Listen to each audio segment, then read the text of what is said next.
Fertilisasi dan kehamilan. Pernahkah kalian merasakan nyeri haid? Nah, kenapa bisa ada nyeri haid? Itu karena ada namanya menstruasi. Apa itu menstruasi?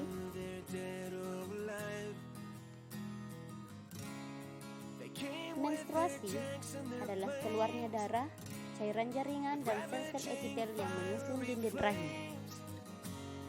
Penyebabnya yaitu meluruhnya dinding rahim ketika sel telur tidak dibuahi dan dipengaruhi oleh hormon estrogen dan progesteron serta hormon LH dan FSH.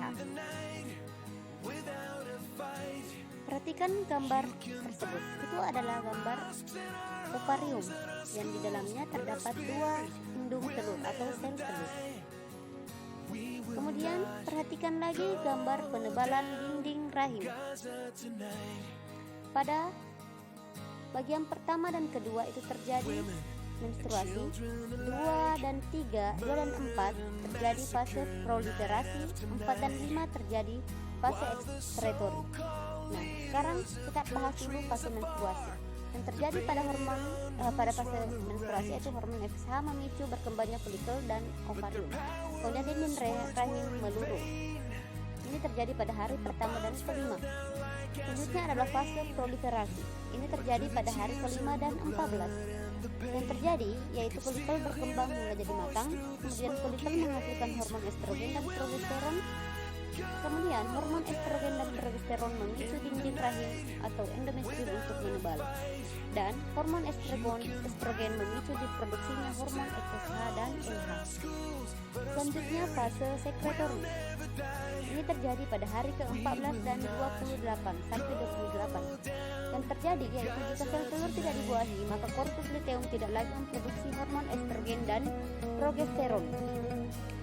Sehingga rendahnya hormon estrogen dan progesteron menyebabkan dinding rahim meluruh dan pembuluh darahnya pecah, akhirnya terulang lagi menstruasi. Yang ketiga adalah fertilisasi.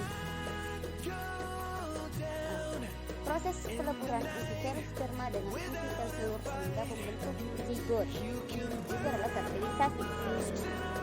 Tempat terjadinya yaitu di tuba fallopi. Terjadi fertilisasi apabila ketemu sperma dan ovum. Coba perhatikan gambar ovarium.